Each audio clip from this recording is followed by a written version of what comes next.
Magsasagawa naman ng hiwalay na investigasyon ng Senado sa umano'y questionableng pagbebenta ng NFA rice sa ilang mga trader.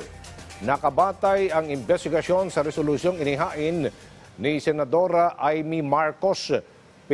Pinuna ni Marcos kung bakit nangunguna ang NFA sa pagbili ng bigas mula sa ibang bansa tulad ng India.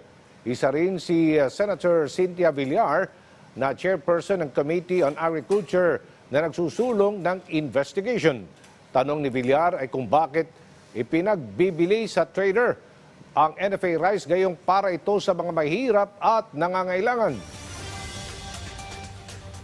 Hindi ko pa napapa-final pero meron na nag-complain. Bakit mo naman ipagbibili ang NFA rice?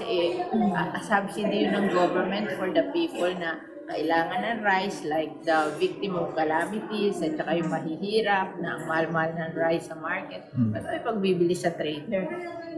The subsidy was not meant to subsidize the trader. The subsidy was meant to help the poor people and the calamity na affected na mga tao.